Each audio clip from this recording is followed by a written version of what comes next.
Today I'd like to welcome Derek Blackwell, the CFO of the largest builder in the country's South Division, Dallas South Division. Tell us a little bit about it. How'd you get there? I think when I met you, you were our comptroller. Yes, I was controller for probably 15 years. I've been the CFO for 2.5 now since we split. Uh, Man, it's been a long journey. I have uh, graduated college in '97 from Southwest Texas State University and got a degree in accounting and started at Weaver and Tidwell, which is a public accounting firm in Fort Worth. Did that for about 3 years, then went to work for Radio Shack in their internal audit department. I decided to go the audit route and did that for about 2 years, and then went to a company called Trinity Industries. Trinity Industries is a rail car company, and that's in downtown Dallas that has like 6 different divisions. And the main one was tank car and rail car. They did highway guardrail, they did pipe, and some other things. And so, again, I was an auditor, so I'd go out to plants and operate and audit operational procedures. So then Enron happens. That was a fun one, wasn't it? Yes. So then, which basically gave accountants a lot of jobs because basically then they passed Sarbanes-Oxley, Congress and the Senate did, which is basically creating some type of internal control review for companies to have to do to prevent situations like Enron from happening. So Trinity Industries outsourced that to a company called KPMG, which is one of the large accounting firms in the country. And so basically, I got the opportunity to work with KPMG. Well, the audit director of KPMG at the time was a guy named Scott Boydston. And Scott Boydston had been in home building for a number of years before he went to KPMG. So he received an opportunity to co-work for D.R. Horton and start up an internal audit department because D.R. Horton was going to start an internal audit department at that time. And What year was that? This was 2003. Okay. They'd already gone public by. Yeah, 1991, I believe, is when Horton was founded in '78, and I believe they went Right. public in '91. Um, so, so Scott left, took that job, and then a recruiting firm called me and said D.R. Horton has an opening in internal audit. So then I texted Scott and said, "Is this true?" He said, "Yes, you should apply." And I did, and I was interviewed by him and Mike Murray, because Mike Murray at the time was the internal audit director, but he was going to be the controller, and now Mike is the chief operating officer of the company. They hired me, and then that's when my story with D.R. Horton began.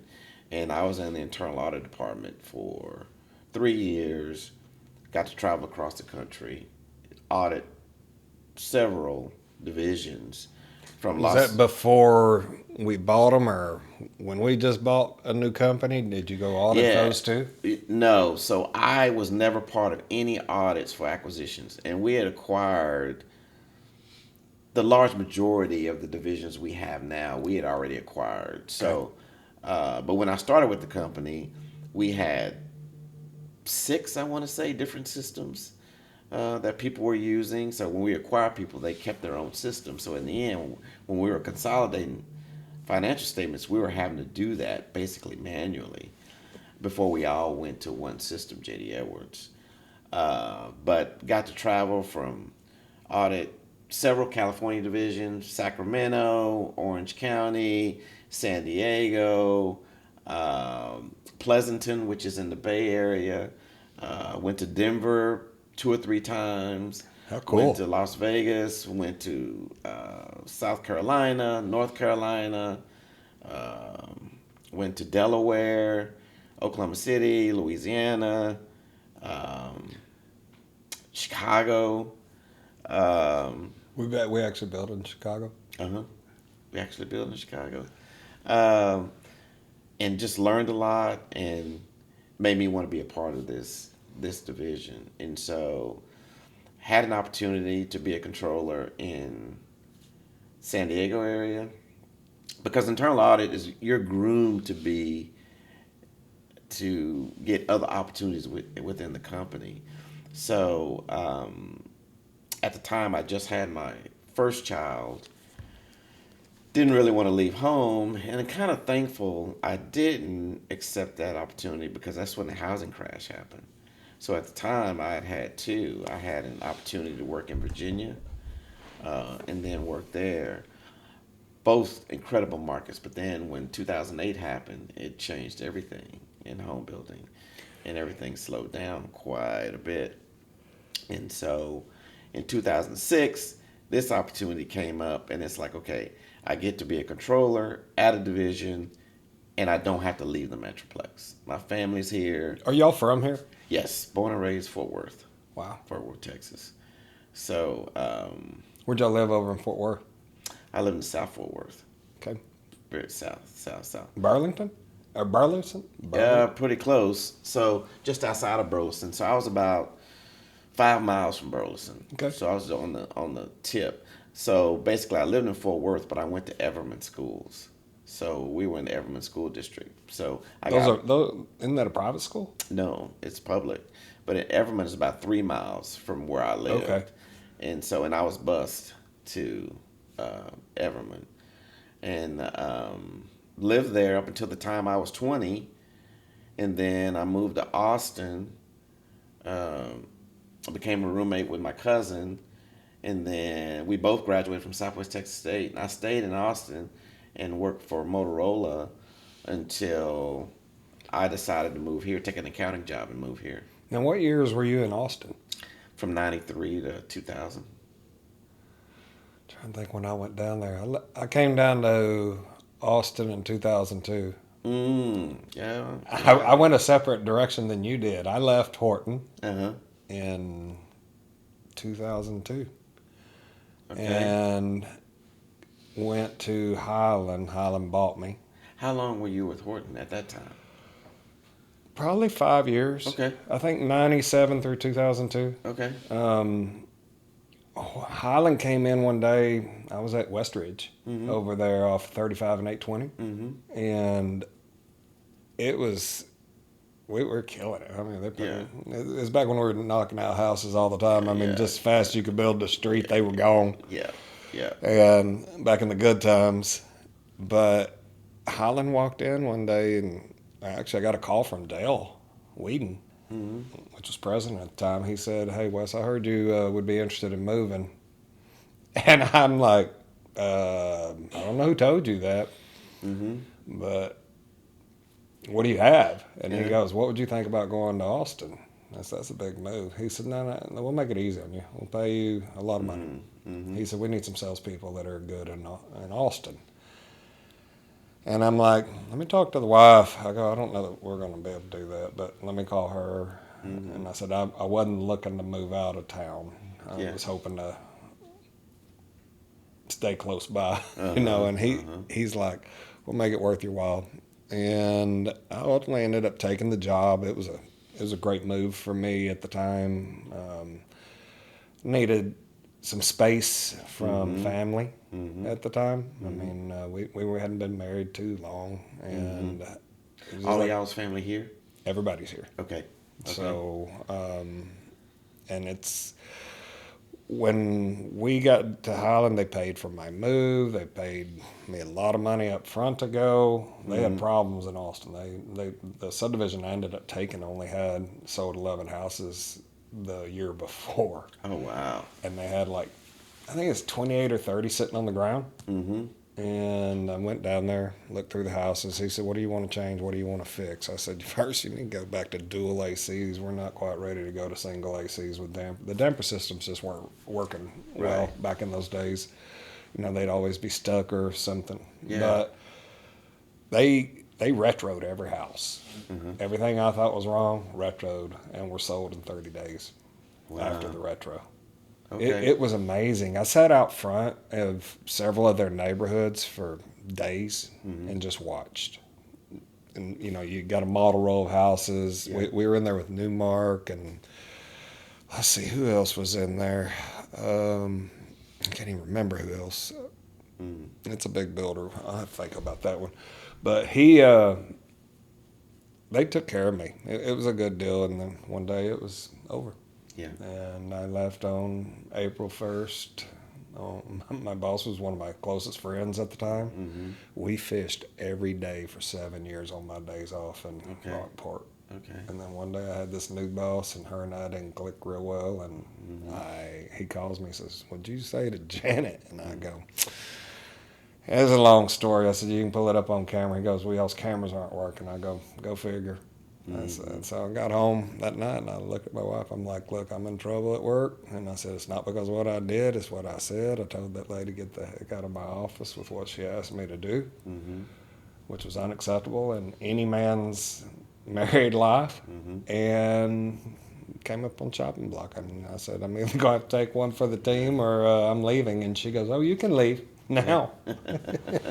And I left, and I'm kind of floated around through since then to where I'm at again. And I got sick. Dayla moved me down to Galveston to find some peace in life, and I found out that peace in life is not being by yourself on an island. Yeah. It's Yeah. I thought it would be great. Yeah. Had a great time, man. I fished all the time, Mm-hmm. but it was a bizarre deal for me. And when we came back up here to go to work, my father passed about, I guess it's been about 7 months ago now, Okay. and I knew it was coming. Mm-hmm. When we'd come up for Mm-hmm. Thanksgiving and Christmas that year, I look at my wife. I said, "We need to go back to Dallas," and she goes, "I love being on the island." Mm-hmm. And I go, "Our family is more important." I said, "We need to go home." Yeah. And we packed up, and here we are again. She came to work for you guys again, and Mm-hmm. I lasted about 7 months after I got here before I'm like, I got to do something. Yeah. This is not me. Yeah. I need a purpose in life. I love people. Right. You've been Yeah. around me long enough to know Yeah. I'm a people person. Yeah. And people are what make me tick. People like you make me tick because I get to see different sides of people. Mm-hmm. I have a lot of friends in life, and it's neat to watch them. Yeah. But being able to have a CFO here Uh-huh. on this show with me is monumental because you took the time to just come spend some time with me. Uh-huh. Absolutely. You don't find that very often. Mm-hmm. So being here for you has been a good journey. It sounds like. Yeah, I mean, life presents all kinds of challenges. I think I was kind of a late bloomer. I was into me a lot and focused on the wrong things. Coming out of school, high school, um, I saw what everybody else was doing. Everybody was getting a car at 16, and everybody was doing all these things. And I felt like I wasn't having any fun. One, because my parents couldn't afford to do all those things, right? But you're in your own way, and you don't see the big picture, right? And so so I was in and out of school. I started trade school. I went to ITT. That lasted about a year. What were you studying? At the time, I thought I wanted to get in radio, TV, film. Oh wow. And so I wanted to be a sports journalist. But ITT was about circuits and all of that. So it was more behind the scenes equipment and understanding how, current and voltage and all those things. I wasn't interested in that, right? And so I really didn't know how to apply for college. I just kind of had an idea. But, the expectation was that you were going to college. Both my parents were college graduates. Both of them graduated from an HBCU. They graduated from Prairie View A&M University. And that's where my oldest daughter's going right now. Oh, how cool. And so I didn't want to go there. And so I just kind of bounced around in and out of junior college and academic probation. And so then when I was about 21, my cousin said, "Hey man, would you consider moving to Austin? Because I need a roommate." And at the time, I said, oh, if I keep doing what I'm doing here, just hanging out in and out of school, I'm not going to get ahead. So why don't I go somewhere where I don't know anybody but my family and focus and kind of graduate? Because I'm chasing the wrong things. And that's what I did. And that's how the journey Look, started. look what it's made you. Yeah. Oh, I yeah. mean, it's put you in a position of a Oh, yeah. lifetime. Well, it's, you never give up, right? So the path that we teach our kids is to go to high school, go to college. By the time you're 22, the world's in front of you, blah, blah, blah, blah, blah. And it doesn't necessarily work out that way. I was in college at 22. I didn't graduate with an undergrad till I was 25. Undergrad. So I'm already behind, per se. So my oldest daughter, same thing. She went to beauty college and didn't finish and only lacked 9 hours before sitting to get her Cosmo license. And then she said she wanted to go to college. Me and my wife both very upset because we're out tens of thousands of dollars For beauty already. college. Yep. And Do those hours count toward anything with a college? no. No. So no transfer, Right. anything. Wow. So my wife and her sister both, their dad was, I'm giving you 4 years. After that, you're paying for it. And that was the same lesson I got. And so they graduated. They went to college at 18. They were both done by the time they were 22, right? Now, my wife went on to grad school and she went to nursing school, got her undergrad, worked for 3 years, went back, and now she's an NP. So she's a family nurse practitioner. Who does she work for? Parkland. Okay. So that being said, when Larkin, who's my oldest, did that, and me and my wife had a conversation, and I told her, I was like, baby, I'm upset, you're upset. Problem is, or the ironic thing is, I did the same thing. And if we give up on somebody for making the wrong decision at 18, 19, I didn't get my stuff together till I was in my early 20s. And it was because my mom told me. Because my mom said, okay, since you're in and out of college, if you are going to go to school, you got to pay for it because I have your brother and sister to worry about. My brother and sister were coming behind me, and she had to figure out how they were going to pay for them to go to college, right? And so in the 90s, luckily we had tuition reimbursement. So while I was working at Motorola, I would turn my grades in, get reimbursed, and then boom. Oh, that's nice. I'd cut a check for the next semester. And so that's what I did. So my undergrad, now this is not including room and board because I was paying rent to live in an apartment, right? But at the time, it was $100 semester hour. And so I could take 15 hours for $2,000. So my college education cost me roughly $15,000 to $20,000, and I got reimbursed for it. Right? So That's amazing. That same degree now is 4 times the price at a state school. We're not even talking about What are you looking private at, 80, school. 90,000 nowadays? Yeah. And you're not even talking private school. Do you believe in college as much as we were pushed into it now? I mean, other than like jobs like yours, you gotta have a degree. Your wife, gotta have a degree. Lawyers degreed, but the average person, we push college so much. We took out the entrepreneurial spirit of people. A lot of times, and my beliefs with college, and I have way too many hours of it. I needed college to learn how to run some of the companies I've owned and had, and it was, it wasn't for the degree. I just need to know how CFO thought. I needed to know how my accountants thought, right? Because the laundromats or the real estate company we had, or the insurance company, or whatever I was doing at the time. I just didn't see that the degree was necessary.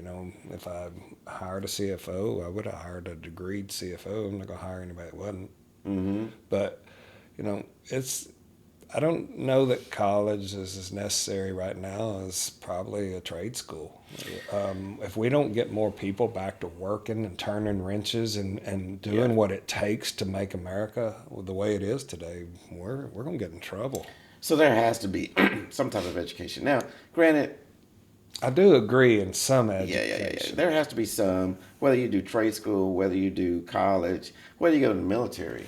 Mine was military Yeah. and college, Yeah. and military definitely made me who I am today. Yeah. It was the most monumental thing I did. I just think you have to have an ability to understand cash, right? And how important cash is and how important a return on investment is. You can run a small business without having a degree like a laundromat, a donut shop, whatever. Right. But you got to understand how cash works, right?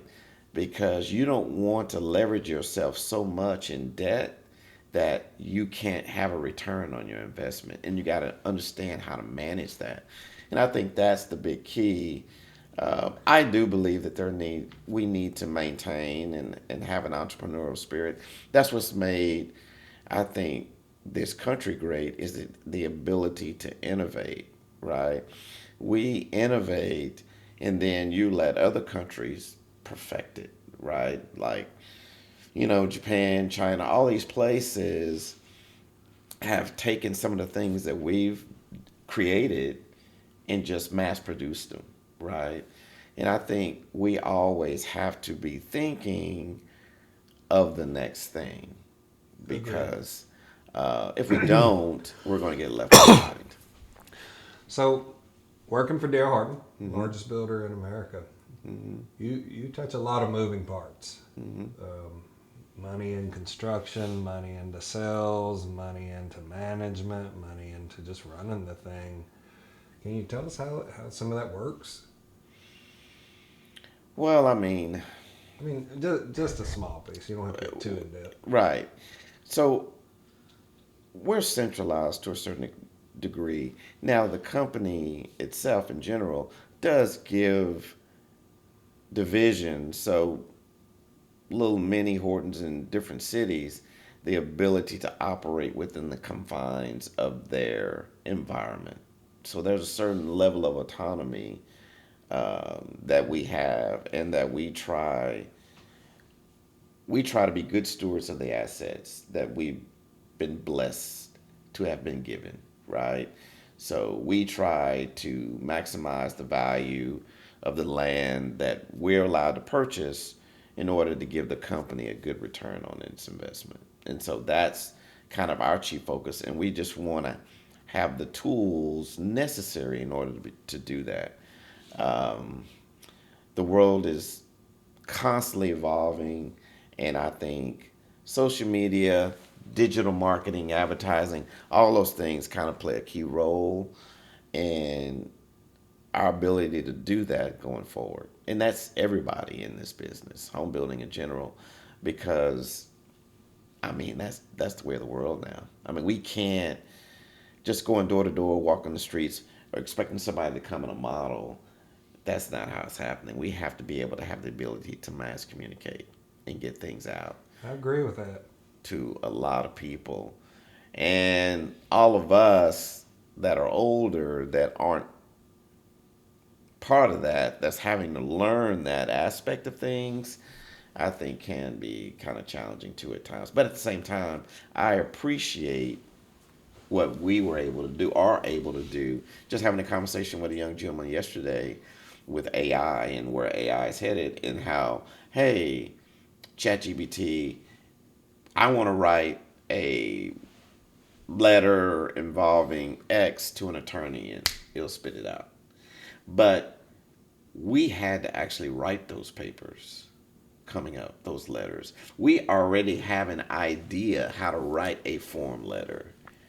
So that knowledge, that expertise that we have, we could ask ChatGPT to do the same thing. And the changes that we need to make, we know how to make them, right? It's not cut and paste for us because we have that experience. So I think you can mirror both sides of the issue and make a better way, a better product, whatever. Use all the tools that you have in your toolbox in order to do that. And we have to do that if we want to stay competitive. So having been there the way you guys are, and salespeople always coming at you, need more, lower price, lower price, lower price. What would you like to tell salespeople today that could actually help them, make them see what y'all see, or maybe understand more what you do? That's a good question.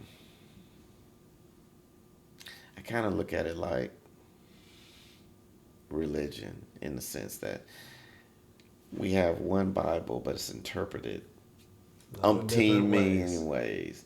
If I tell one salesperson something, and then that salesperson shares that, how is that being received? That message being received?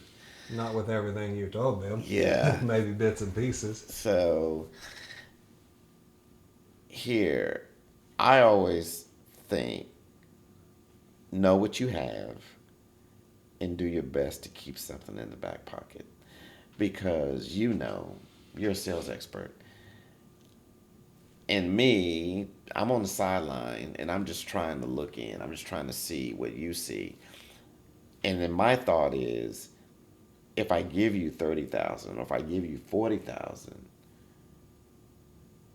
give the buyer 30 and keep 10 in your pocket. Because then if they counter, you have that ability to give them whatever you can and you both feel like you won. Right? Because nobody wants to be on the end of a transaction where they feel like they lost. Some don't care. I mean, you sit down, you're sitting there with a client, and they're ready to pay for up and getting ready to write, and the realtor go, y'all have already negotiated everything. I think you need, because I'm the realtor, I think you need to give me another 5,000. Why? We're paying you 5%. Yeah. Because they need it. I just gave them 30 grand. And not to count a 3.99 rate that probably costs 40 grand. Yeah. And not to count, I'm paying you closing costs. We're up to 80 now. You know? Right. And also, I'm going to give you a move-in ready package too. Right. That's another 10 to 15 grand. So you're getting almost 100 grand from me and you want another 5 grand. How does that work? Right. Well, I'm just taking it out of your pocket. How dare you ask me to do that? Oh, yeah. Well, you're asking me to do it. I've already dropped my pants for you. Yeah. I mean, not really, but. Yeah. Well, I mean, it's easy to spend somebody else's money. Right? It is. And that's, and DR, you know, that's why we keep a lot of his sayings, count the pennies and the dollars that come and things like that, because we have to be good stewards of what we've been given, no matter what, right?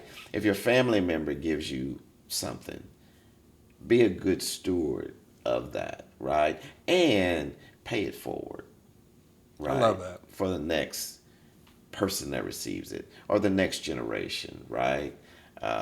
Because if you want to understand how wealth is built, there's sacrifice, right? On your side, the next generation side, and the next generation.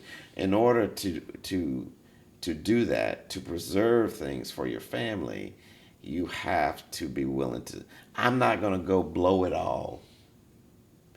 I'm going to let this sit here in the market. I'm going to let this grow. And then when I pass on and give something to my kids, hopefully they will have the same understanding and they will do the same. Because if you believe the law of averages, it says your money should double every 10 years. Isn't it 72 months? I mean, what do they call that, rule of 72? Yeah, well, yes, but I 10 is probably a more conservative number. But 72 months, yeah, That's 6 years. That's crazy. Yeah. Even when the market's down, just let it ride. And matter of fact, you should buy more. I agree with that. That's the first thing I did when I came back. I had stock options to be able to purchase here, and I didn't think I could buy them for a year, but they let me retro the years I've worked here through the last two times prior. That's one thing I love about Horton is if you don't leave on a bad note, Yeah. you're always welcome back. Oh, 100%. And some people that have left on a bad note still come back. 100%. Because they're good workers. And that's hard to find today. I mean, finding people that can get out and do what they're doing in construction and all. There's so many rules inside a big corporation this big that it's hard to. Yeah. But it's a culture. Understand. It's a culture. They preach family. I can only speak for our division and what I've seen, but we practice it. Oh, this is all about family. Yeah. We've lost a couple of people, I think, over the last since I've been here. Yeah. And I see people stand up and help. Yeah. That's what this company's about. Yeah. We Dale and I do as much as we can to help too with everybody. We love our family. It's a Horton family. Oh, 100%. So who do you directly work for here? Who is Lindsay? You work directly for Lindsay? Awesome. Work directly for Lindsay. And her father, Rick, where is he now? What does he do? He's the region president. Okay. Yeah, he's the region president. He's been that a long time, right? Yeah. I won't. It's been 40 plus years. That he's been regional? No, that he's been with the Horton. Oh. Now, region, it's probably been at least 20. Yeah, at least 20 he's been with region and as region president. Because when I came to this division, which was in 2006, he was already with region, and Derek Ammerman was the president at the time. And Derek had only been president maybe 1 or 2 years. Derek and Scott are both kind of like you. Dale and I have always been friends with them all, and they used to come to the boys' games. I worked for Todd and Randy in Fort Worth many years ago. And honestly, I love the girls that are running it today. They're fun to work for. They're energetic. Yeah. They have a different way of running things than the old school ways where we got hollered at as much. Yeah. They have their tempers. Oh yeah. And as we all do. Yeah. We're screaming and hollering trying to get a deal done. They're screaming and hollering. That was not good enough. Can't take it. And then it goes up the channel to you, and you get to help fix this and put us back together and get us all married back again. It's a fun business. And that's I love it. I didn't get into this business till I was in my early 30s, so I feel like I lost probably 7 or 8 years, but I don't think you lost anything. Yeah. I think it worked out the way God planned. Oh, I agree 100%. And I just think it's fun. It really is. This is another challenge. Like I said, the market crash that happened in 2009, 2008, and then we started rebounding in 2010 and 2011, and we had year-over-year growth. And then when COVID happened, I think the whole industry thought with the lockdowns and the shutdowns that we were going to slow down. And it grew. Yes. Because people said, you know what, if I'm going to be stuck in this house, I'm getting a house. Yeah, I don't like the way this one looks. I'm ready to get another one. And so none of us anticipated what happened. I mean, you think about sitting in apartment complex when everybody's home. Yeah. They're loud when everybody's home. Oh, right. You hear the people walking on you, hear the below talking, and I mean, I could see that. I never really thought about it until you said that. Yeah.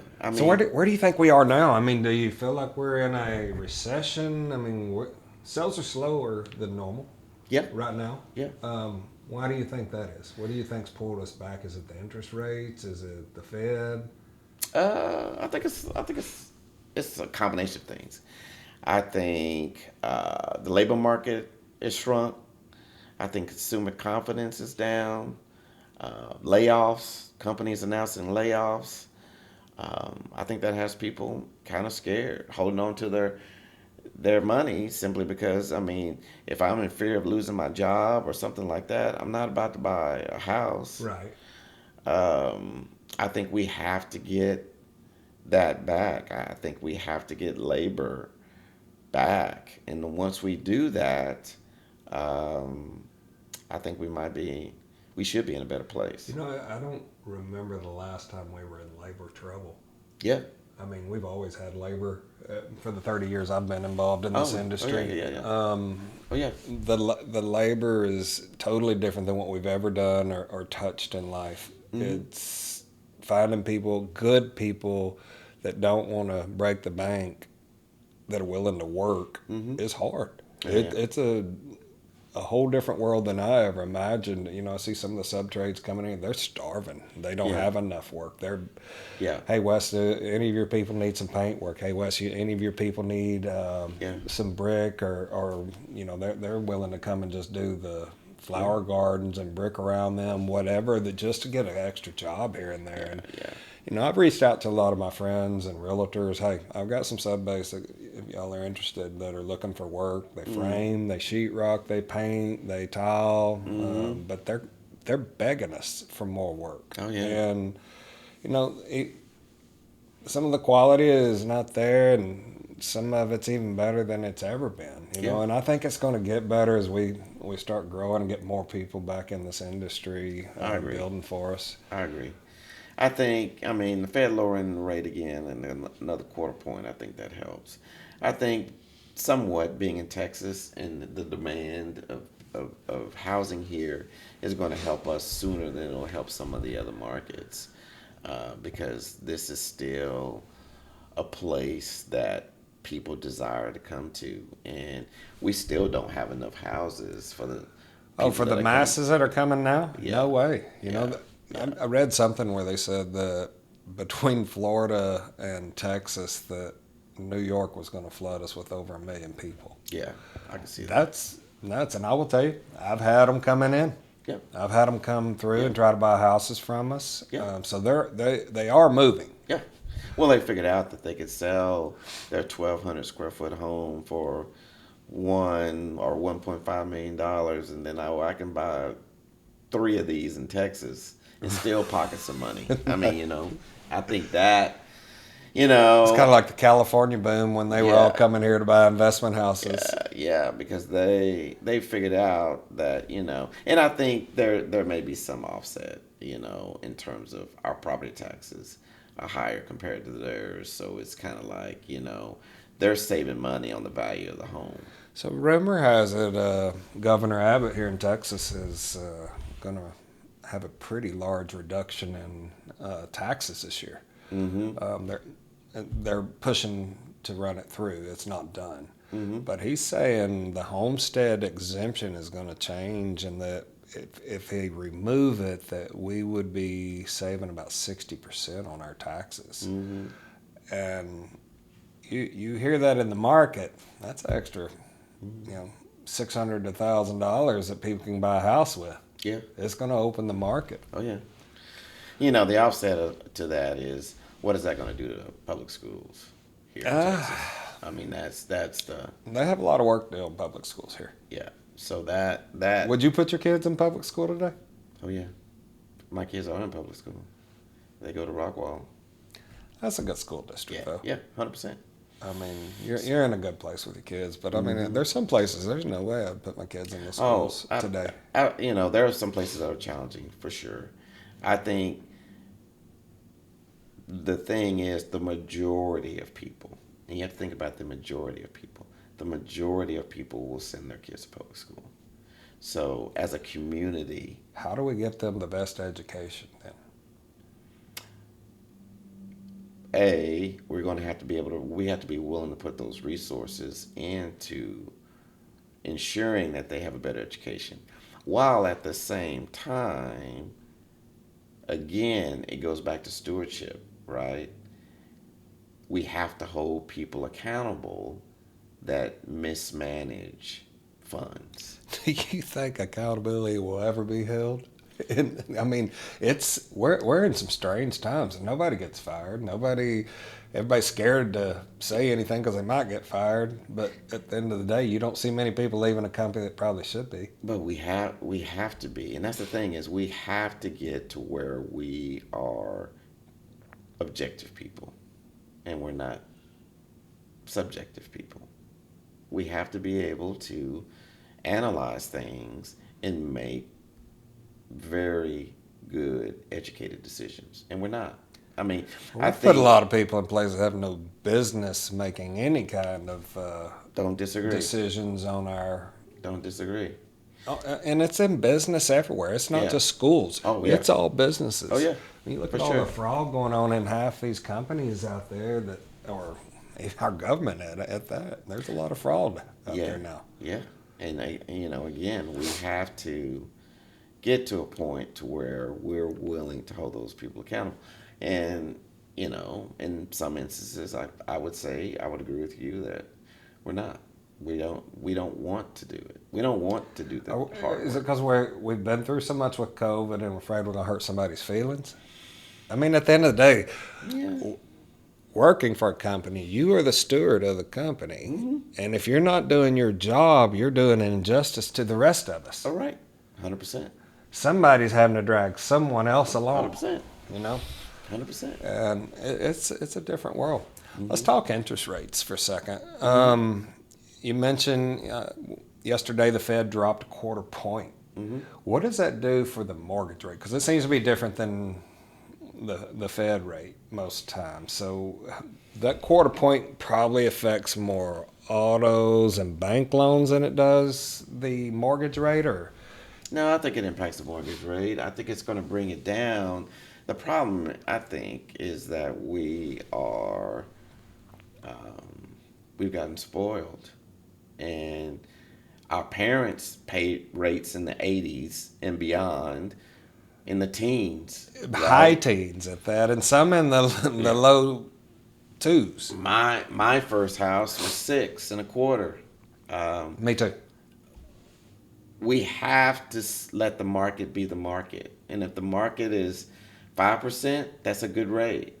But because we got down to 2 and all that type of stuff, everybody wants that. And so now we have to do what we can. Some would argue we're propping the market up a little bit by buying rates down. And so, but if the competition, if everybody's doing it, you don't have a choice. No, you right? don't. If you want to compete. So, But let me ask you this on rates. I mean, you see the builders buying the rates.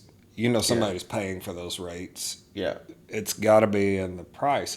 If you were to take the price back, take the 40 out of the price and do a 6% or a 5.5% interest rate, it's actually cheaper than what they're paying for the house doing a 3.99, or almost equal within a few dollars.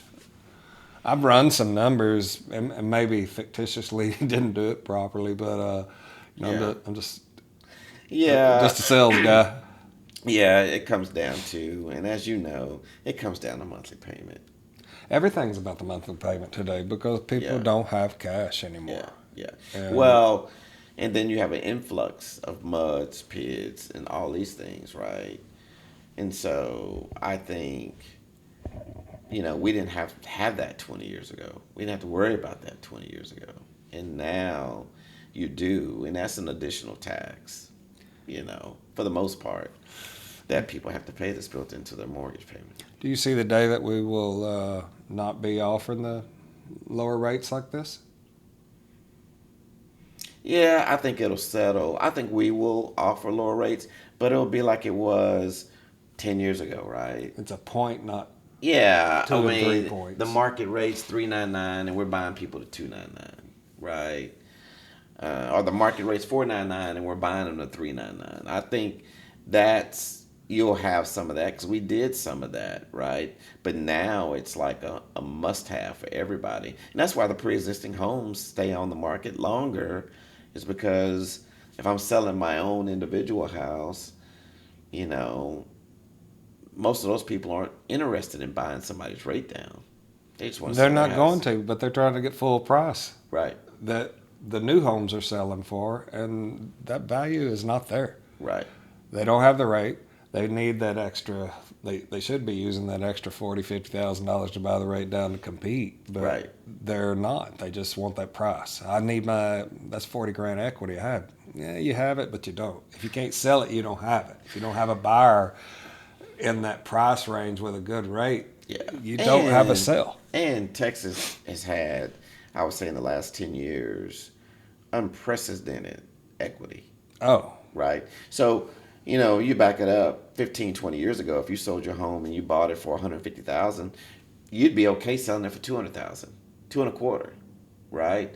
Now that $150,000 home is going for 300, 350. And to your point, do I want to spend another 40 grand buying somebody's rate down or 30 grand? I don't want to do that. Well, typically, this is $150,000 or $200,000. To your point, you don't have. it's not there. I mean, you think it's there because appraisals are showing it's there, but for this type house, it's not. Right. So, do I hold out for 200,000 or do I take 160 and call it a day? Time value of money. I can take that 160, put it in an index fund, and get a return of 7 to 10% over time. I'm gonna take it. I'm not gonna wait on 40 grand. And you seem to know a lot about investing. Do you spend a lot of time in investing personally? I mean, do you study it more? You are CFO, so you already know most of it. But No, I do study it just to see what's steady, right? I'm not high risk because I'm older. I'm closer to retirement than not. So I'm going to do moderate to high on some things and be moderate on everything else. I'm not really a bond guy, so I'm not really interested in lower yielding things. I would like a return of 7 to 10%. And if I can get more than that, I'm taking That's it a all blessing. day long. Yeah. But I do believe in the market over time. It's done well. We've had hiccups, but I think post depression, the Securities Act of 33 and 34 have been the basis of what we're benefiting from today. well, and they think first part of the year that we're going to start rolling again. Yeah. I'm hearing it. I'm reading it. I'm seeing it with more and Yeah. more places. Yeah. During recession time or anything that slows down, Texas seems to just kind of tick through it. It's Yeah. tough. Yeah. You know, Yeah. Yeah, I agree. But the thing is, we have to be willing to think outside the box. We can't just pick up and do what we've always done, right?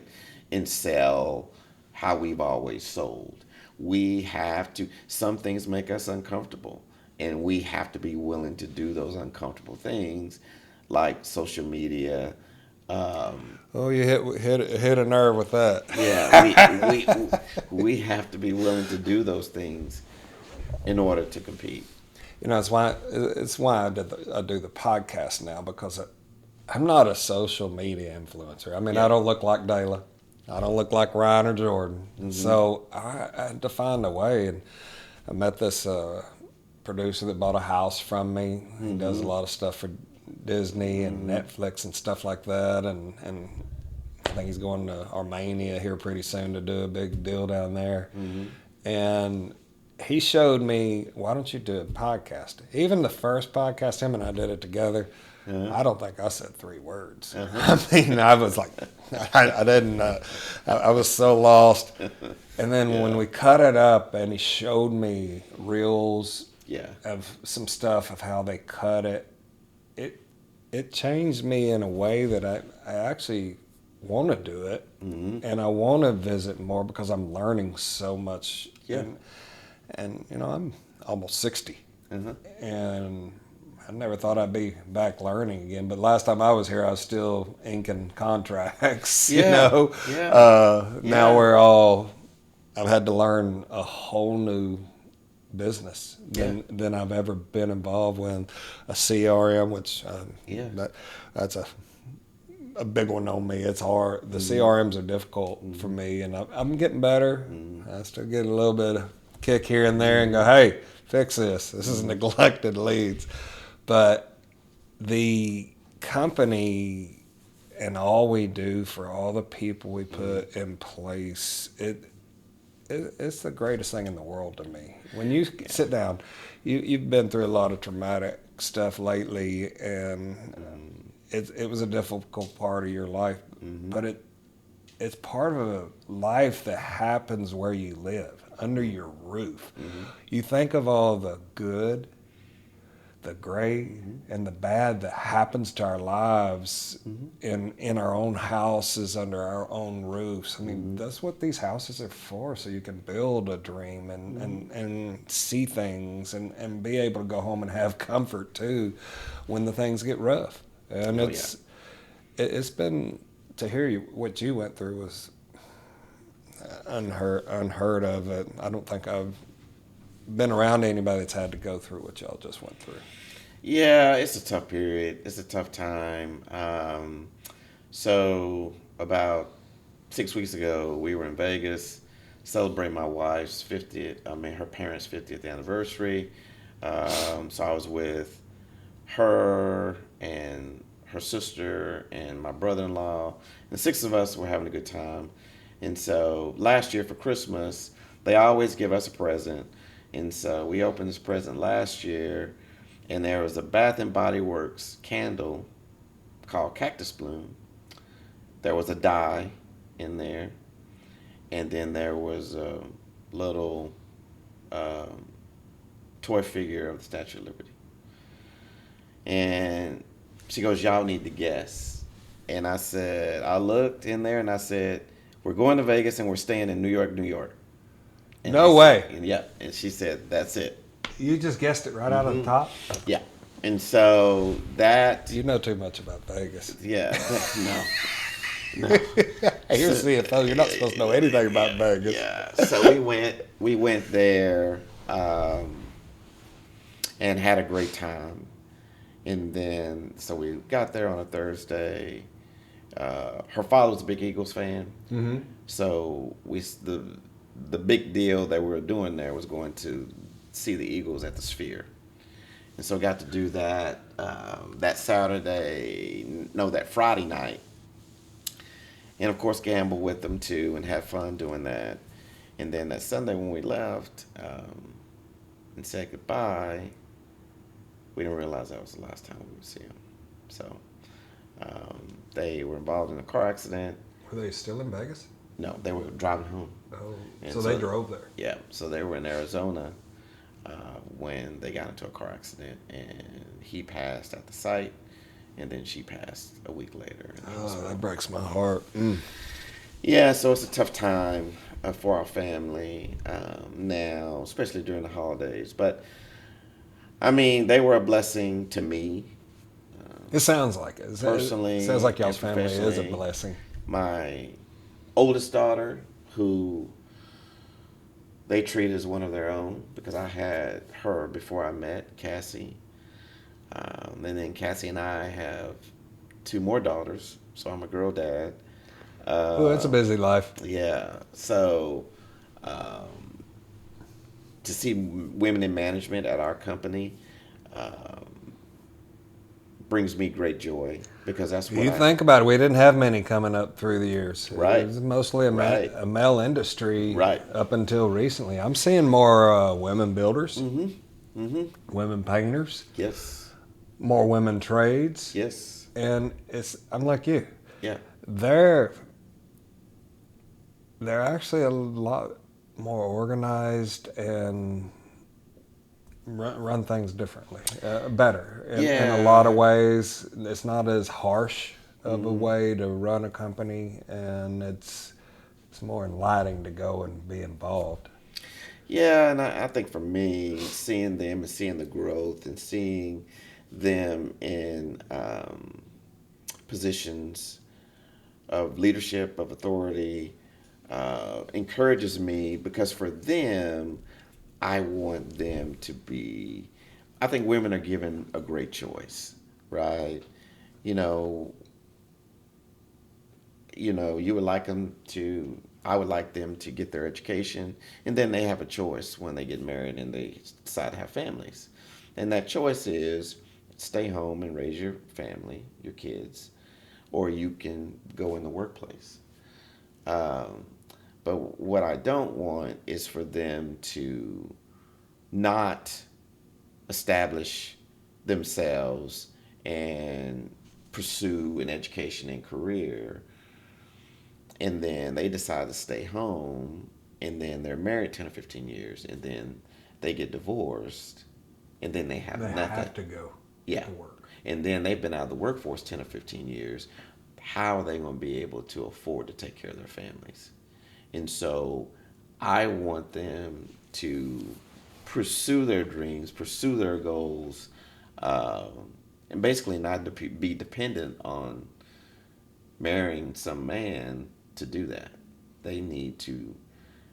They need to be. It's a protection thing, but I mean, Yes. it's also I think it's a loss Yes. sometimes not having one person at home and depending on our education system to raise our kids Oh, 8 to 10 hours 100%. a day. 100%. You know, Dayla and I were pretty lucky that she was able to, when the boys were young, be with them more as a realtor. Mm-hmm. And, I carried the job most of the time or had a company going at some Mm-hmm. point in time. And it was, having her home has helped make them Mm-hmm. who they are. Mm-hmm. Um, Mm-hmm. my boys did not finish college. They did go to college. One went to Oklahoma Baptist, and one went Mm-hmm. to University of North Texas. Both ultimately ended up at University of North Texas, and then Mm-hmm. decided to take on a career. Mm-hmm. So Zach got into the mortgage side, and Ryan got into the sales side, and you know, they do very well in the company. I mean, Yeah. both of my boys, I'm very proud of. It's cool. Yeah. You Yeah. know, you sit down and think about it. Oh, yeah. My whole family's here. Yeah.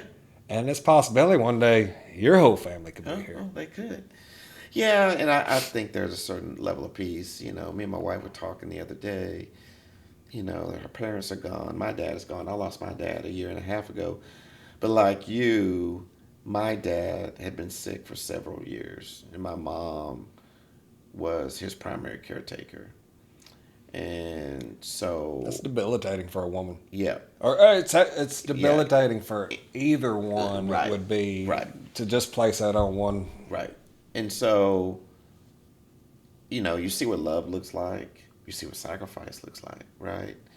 And when my dad passed, it was a sense of relief that he's no longer suffering.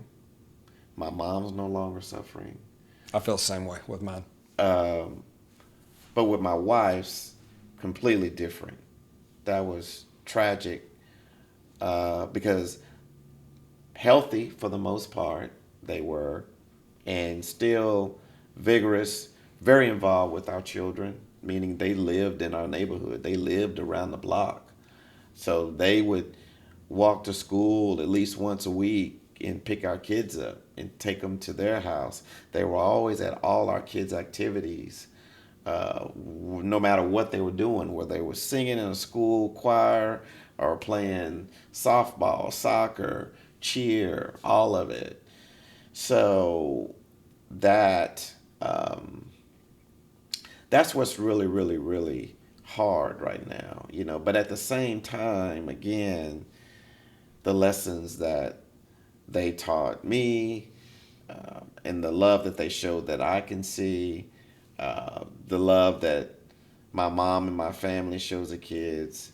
At the end of the day, that's what's most important, man. It's family, and whether it's your work family, whether it's your personal family, any close friends you have, because relationships mean a lot. They mean an awful lot, and I take pride in the relationships that I have with people. Like you, I enjoy people. There's always something to learn from people. One of the coolest things I saw just the other day, um, I'm researching Tesla and Tesla videos, but there are things that you never thought of that you're like, wow, that's crazy. I can see that and where the world is going. So there's an 80-year-old couple being interviewed by a kid, a young man, that they bought a 2023 Model Y and they traded it in for a 2026 Model Y. And he was interviewing them. Hey, why'd you buy the 2026? I bought you guys 2023. I'm loving it. Why did y'all do it? And he and his wife both said they love the technology and the full self-driving capability. Now I don't have to worry about making a mistake or doing anything like that as I get older and it gets harder for us to drive. He and her can still drive, but the fact that they feel like it's their time has been extended, meaning their time to drive and to travel and not depend on someone else. And it made me think, wow, technology is really advancing, because think about all those people that can't go and do the normal everyday things, and now you have this capability being put in automobiles that's going to allow them to do that. I tell you, I just heard, I bought a new GMC truck before I came back to work, and GMC is just tied down a contract to have the self-driving put in all their trucks or their vehicles. Their system right now is awesome. I mean, for me, I'm on the road or highways quite a bit anyhow. If I'm not here, Dale and I are doing something, going to Houston, see the grandbaby or something like that. I can put it on cruise. I can press one button. I take my hands off, and it just goes. Yeah. It changes lanes. Sometimes too many times it changes lanes. Right. It will frustrate you sometimes. Yeah. But it's cool. Works on most highways. It's not for Right. GMC is not as good as Right. Tesla. They're not into the City- main roads and right, cities right, yet. Right. My but- wife's car does the same thing. Yeah. It makes it easier to drive. Oh, I will tell you, you pick up a glass too long, it says keep it'll your shut eyes you on the road. down. Yeah, it's like, hey, you're not looking. Yeah. Keep your eyes on the road. I need your eyes. As you should. I learned old school, right? I can still drive a 6-speed. I rode me motorcycles. I can still. So You still have your motorcycle license? I just gave it up. Why? I just renewed 2 months ago, and he asked me, "Do you want to keep it?" And I said, "No, I'm never going to ride a bike again."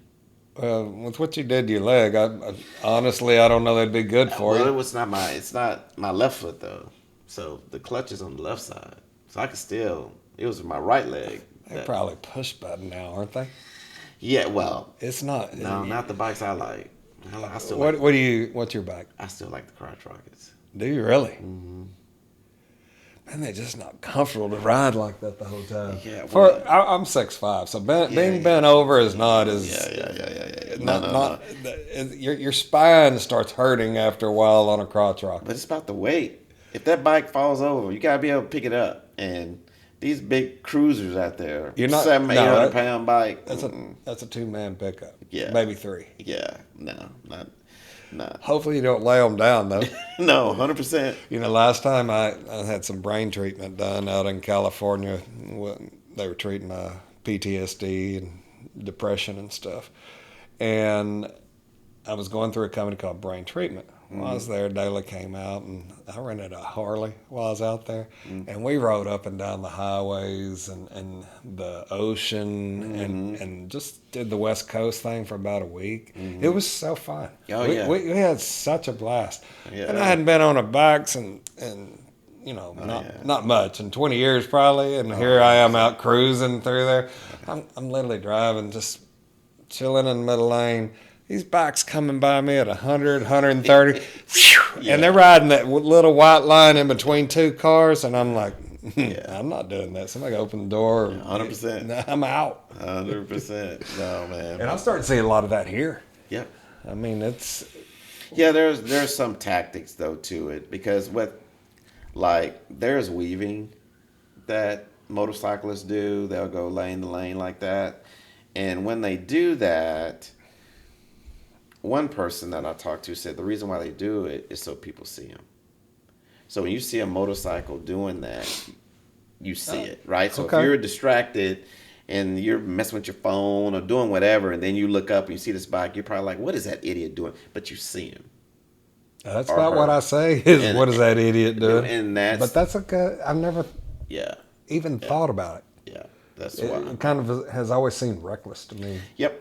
And I still think it is because I think you just have people out there that will mess with you because of that. But at the same time, the reason behind it is so you see them because people drive distracted, which is why I gave it up. Which is why I say I will never ride a bike again. Because when I rode a motorcycle, I had my bike in the late '90s, early 2000s, and cell phones weren't what they are today. I mean, if somebody No, does not go when the light turns green, I automatically assume, and it's probably wrong, but I automatically assume it's because of the phone. me too. Literally, Yeah. it happened to me yesterday. I'm Yeah. like, I finally just Yeah. go, dude. Yeah. And this Yeah. light's only 45 seconds. Yeah. I just don't. I don't get it, and I don't. I don't mess with my phone in the car simply because it's yeah. If you start texting and driving, you run the risk of I probably do getting too into. much of that. I mean, between customers, realtors, and you're just always on the road now. Mm-hmm. You know, now that we're opened up to selling 0 to stage 13 anywhere, Mm-hmm. I'm not letting a customer drive out of here if I can find what 100%. they're looking for. If I 100%. already know, which I usually do in sales, I'm sitting there with these people and I've got the info they need, whether they can and can't afford here, and I'm going to the next place if I can't get it now. Mm-hmm. It took me the last 7 months to finally get that in my head. I have to cross sell, but I didn't have any people coming in here I cross sell to, and I was new here and really didn't have a realtor base. Mm-hmm. It's growing, Mm-hmm. because everybody's finding out I'm back in the industry. But This community is beautiful. It's beautiful. I, I'm with you on it. I hope we stay and get it rolling again. So it's definitely been a fun community. It's good for me because it's only 6 miles a house. That makes it good. Be a little bit further once I move into Rockwall, but there's 2 different ways to get here, and it's 15 minutes anyway. I look at it, so I don't worry about that. Yeah, it's real. I mean, being out here is really nice, and I think we've talked about it before. Smaller than the big city, but at the same time, the big city is only 30 minutes away. Correct. So, if you want to, like, next week we're going to catch a Stars game. Last weekend we caught a Mavericks game. And so it's nice to be able to go to the city, have dinner, be entertained, then come back. Cross the creek, Yeah. Yeah. Being across the creek's always nice. Yeah. I wish I had a few more Yeah. men's stores to go and buy clothes. For me, it's hard for me to find any clothing. My size is a little awkward. Usually when you're 6'5", you're 280. Yeah. You see most of you guys. I've skinnied up through the years. Yeah, not many big and tall places. 4 heart attacks should make you lose weight and think how you eat differently on everything. I still probably don't do too well on my eating, but I'm getting better. Oh, that's good. That's good. So if you could tell this industry anything, our realtors, your salespeople, what would you like to say to these guys? Don't be discouraged. Be encouraged. Housing, land is king. We say cash is king, land is king, and real estate is big, and people are always looking to purchase land, purchase homes, and we're lucky. Our country is consumer driven, and people always want new, and so there's always going to be buyers. You just got to find them. Do you think it was that way back in the 70s or 80s? Seems like we held on to more stuff back in those days. Yeah. Than always changing for new. Yeah. It seems like every 3 to 5 years, you're switching houses. Back in the days, I mean, my folks stayed in their house for years. Yeah, my mom just sold their house that I grew up in 2 years ago. Wow, They really? bought that house in 1972. Yeah, I bet they paid 10 to 12 for it. 50. Back in? Mm-hmm. My dad, how big is it? Probably 1,200 square feet. 322. No, 3 1.5 2. Ain't no way they paid 50 for that. Mm-hmm. They paid 50. My dad, unless he was pulling my leg, my mother said he wasn't, but they paid for 1,800 square foot house, I think $13,000 and 71 or 2. Yeah. And it was okay. I think it was a 3-1, Yeah. but that's what we started out in. And soon thereafter, we went to another house and stayed there for a while. And That house is. money was tight back then. That house Yeah. didn't stay very long. Yeah. Yeah. That's when I realized that the sacrifices that my parents made for me. My mom worked for Southwest and Bell for 30 years, and she retired at 57 years old. Took a buyout. That's when they were doing a lot of buyouts What year? in the late 90s. Late 90s. Yeah, she retired in like 98, 99. And then my dad worked for Double Seal Ring Company most of his life. I mean, he worked for middle school for a little while, and he retired there. And I realized, I saw one of his pay stubs one day, and he was getting paid $10 an hour. But we didn't want for anything, right, as kids. $10 an hour back then was a lot of money. Yeah. I mean, my dad was making, I think, less than $1,000 a month back then. Yeah, and how their parents put them through college. But college was not a price 100%. like it is today either. I mean, Well, would you send your kids, to a big college these days, or would you start them in a? yeah, What, yeah, it just depends. I mean, I know you'd send them probably to UT. no, we all went to we you. all went to big schools. My brother went to PV, and then he got his master's at North Texas. My wife went to Baylor. Her sister went to UT. I went to Southwest Texas State. So in our immediate family, We all went to to school. big schools. But for price today and our kids today, very few 100%. families have a lot of money. Okay? Well, the state of Texas deregulated college tuition in 1993. So college tuition, the growth was regulated up to that point. Then once they deregulated it, it started going up exponentially. Hence the reason why Southwest Texas State at the time was $100 semester hour. You take 10 hours, 3 classes, $1,000. It's not that way today. So you're not going to get college tuition regulated again because the toothpaste is out of the tube. Can't get it back. That's a good way to look You know at what I it. mean? The toothpaste out of the tube. Yeah, you're not going to get it back. But that was a mistake that they made. It's a huge mistake because now the kids and families that can't afford to Right. struggle. They Right. don't really have an opportunity that they know how to go chase. Well, I think the divide between the haves and the have-nots is just going to get bigger. Unless you have jobs that those people that don't go to college, that don't go to trade school, that don't go to the military can get. And that might be, to your point, they might need to figure out how to be entrepreneurs, right? In today's day, we need more entrepreneurs. We need more small business. We Yep. need more family businesses in this industry than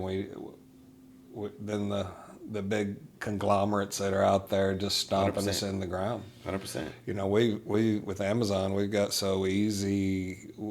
It's so easy to order something. Why would you even go to a store, much less help your family out in a lot of times? Because you don't have to go by the store and pick something up. You just press a button. It's there in maybe the next morning, 2 days a lot of times. Oh, 100%.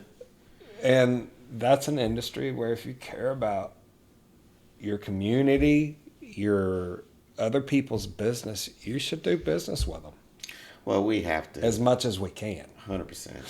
But we have to get to a point to where we are actually helping our kids and our loved ones and all those people close to us and start teaching them how to manage debt, how to manage money. Because to your point, the fact that we've made it so easy to make purchases that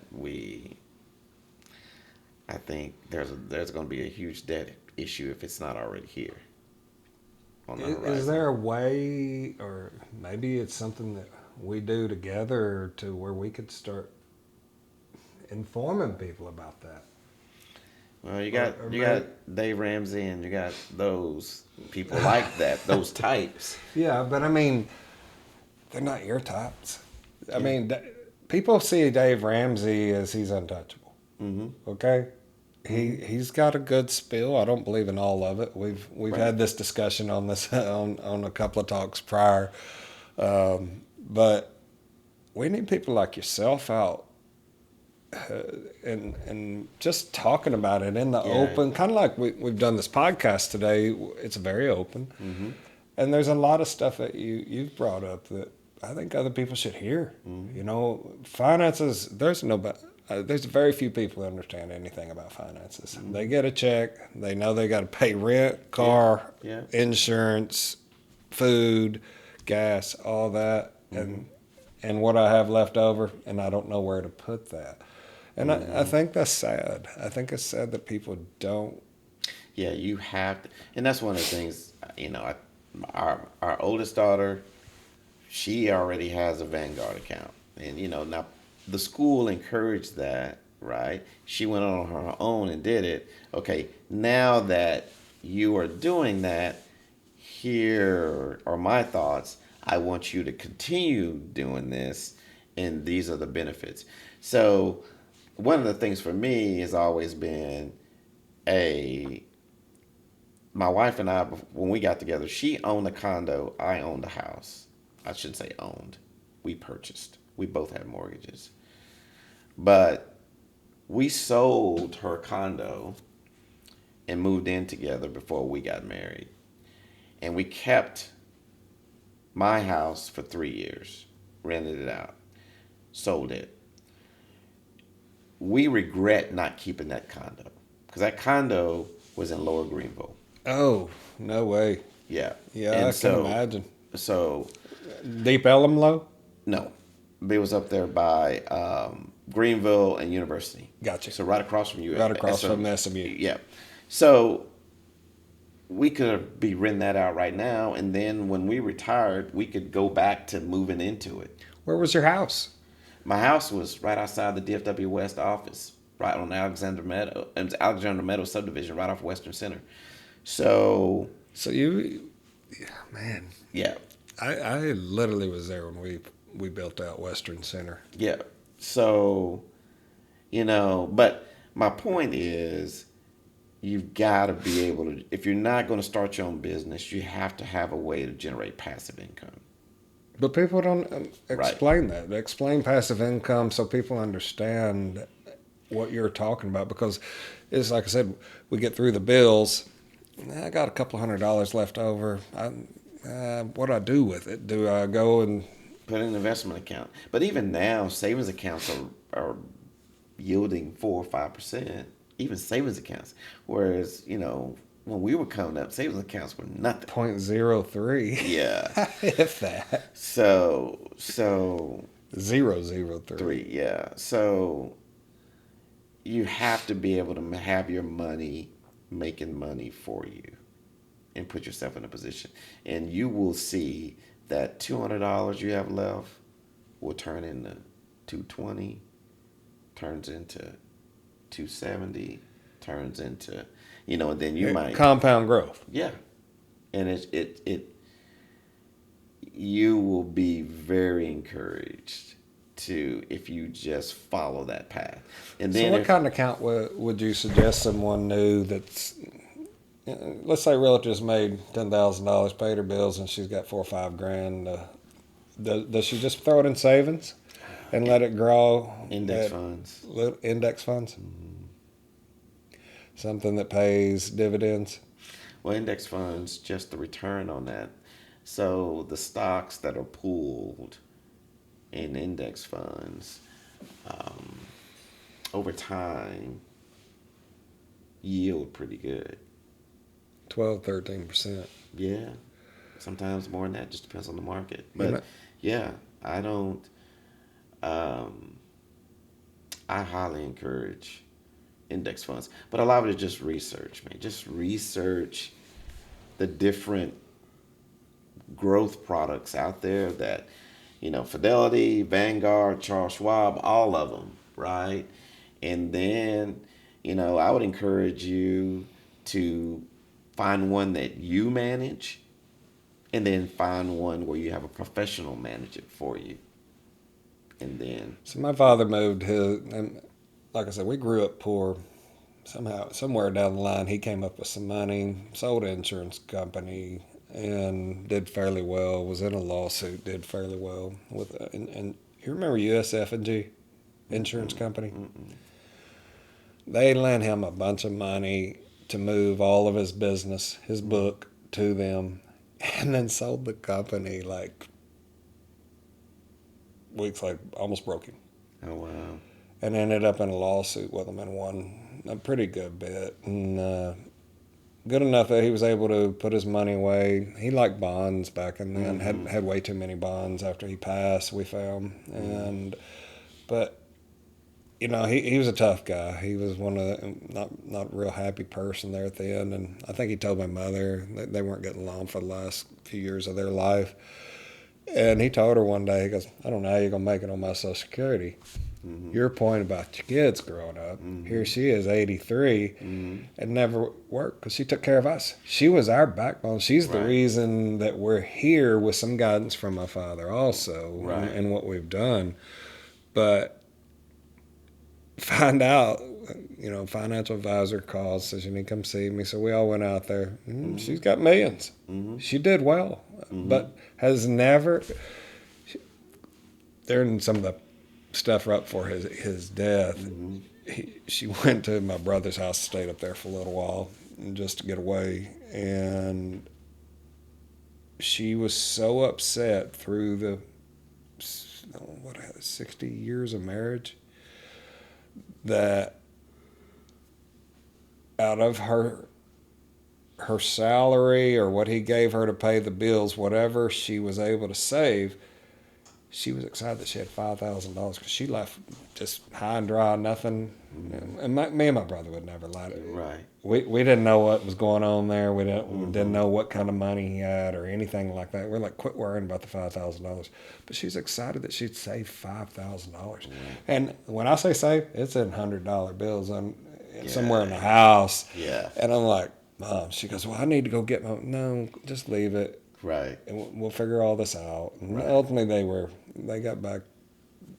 He apologized and she went home. Whatever happened, 63 years of marriage is a long time, especially over the last 20, where you're not real happy with each other, and you don't.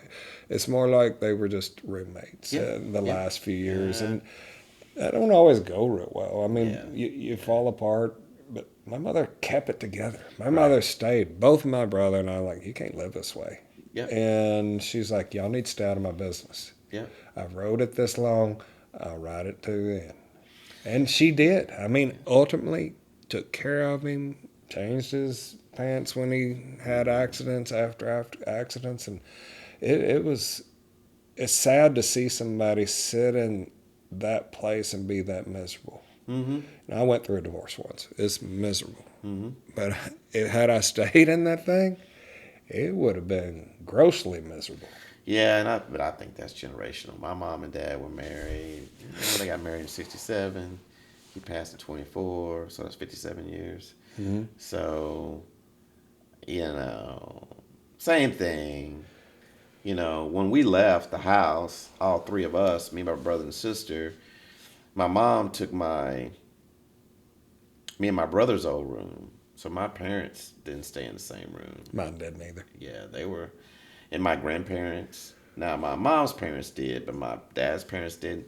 But they stayed married, even though They didn't my like- idea of marriage was not. Me and my brother, same way. What Yeah, we saw there, and yeah, like I said, my father yeah, he was tough. I yeah, mean, he was old school tough. yeah, So we can see what you hit first, yeah, and hopefully it's your butt and not your back or your legs, because I'm yeah, jumping. yeah, But yeah. it worked for them, Mm-hmm. and I will tell you today, my mother is thriving. I know for a fact she can probably run with you right now. Mm-hmm. Mm-hmm. maybe, Yeah. maybe not prior, right now.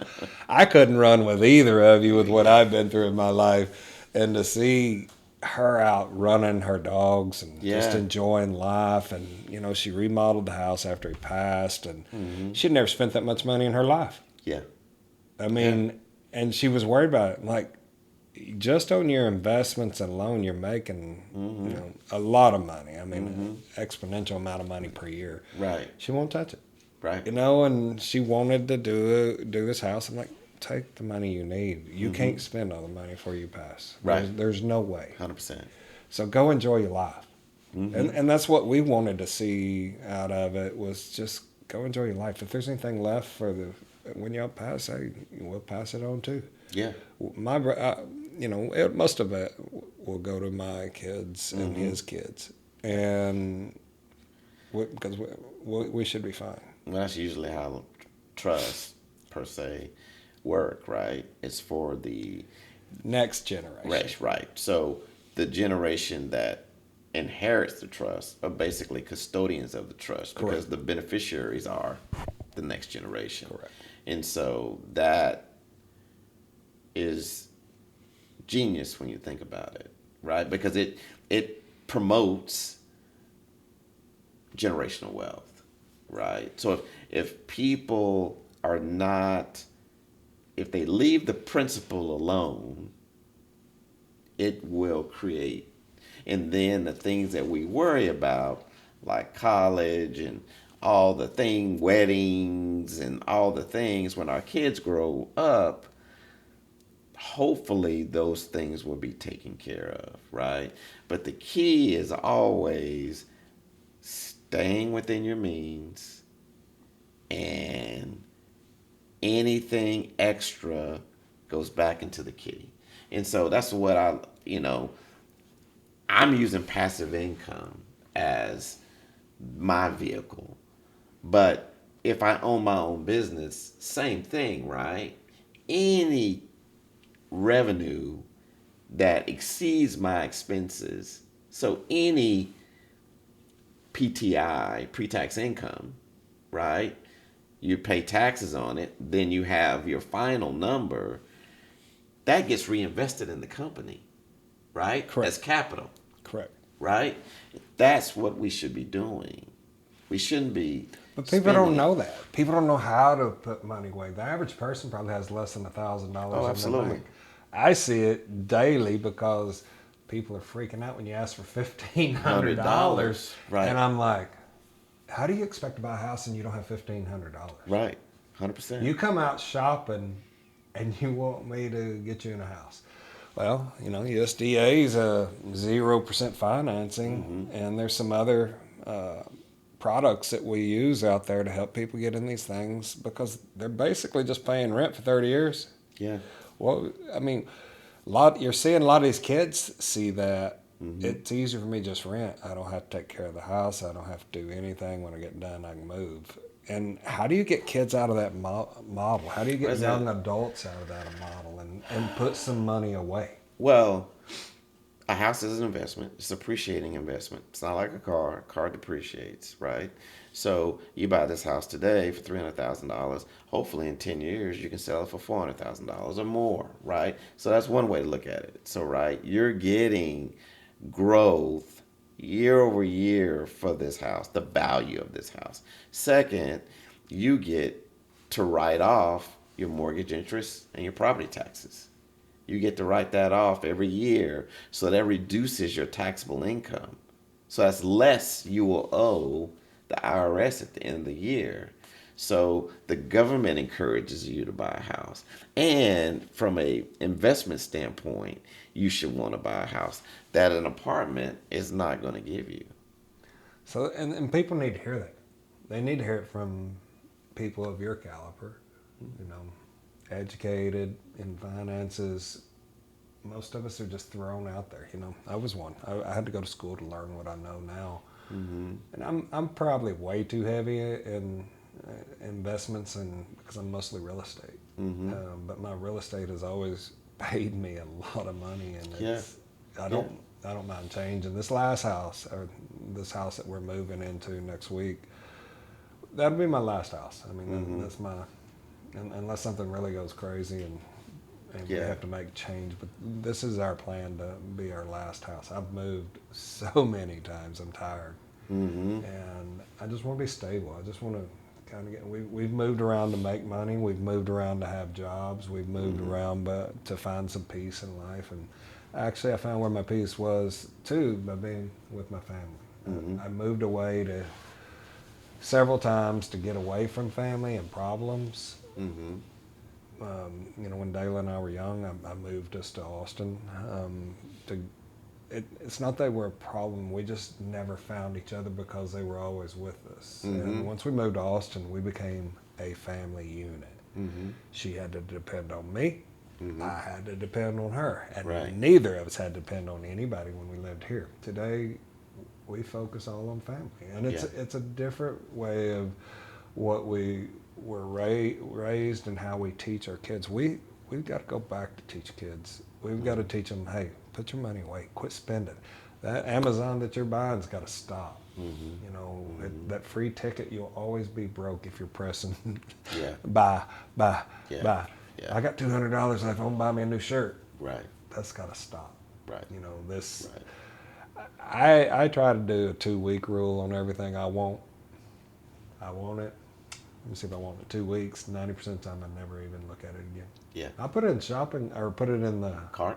The items I'm thinking about. I think that's what they call it, or something like that. And half the time I go back and erase it. It's just, it's so easy. Oh, I gotta have that now. No. Yeah, it's Those too bills easy. get pretty high. It's too easy. The bills It's get too pretty easy. high. Well, Mr. Blackwell, Derek, I'm gonna cut this one, and I want to thank you for everything the time you came out here to spend with me. Thank you for what you do for this great company we all work for. You're an incredible person, and I appreciate you being in my life, and appreciate you opening up today. I mean, we got into some cool talks, I think. Is there anything else that I missed that you would like to visit about? No. I would like to do something at some point with you again. Okay. I'd like to do just a financial class with you that we could maybe just sit down and talk about before, and then present it and help our realtors. You know, I think it'd be a good focus to get the realtors involved and start seeing more of, hey, y'all are always scrambling to find money. We need to teach you how to place your money. You know, just some thoughts and ideas. You know, you put some good stuff out today also that I hope people will grasp. I hope people just look at it. You know, right now we're just trying to get an audience behind us and see. But for me, it's helped me with social media. So, no, thank you for having me, giving me the opportunity to talk to you on various topics. Really appreciate it. Appreciate everything you do for the organization, for the company, and just your friendship. Thank you. Likewise, I appreciate so you. much. All right, man. Appreciate it. Thanks. See you later. All right.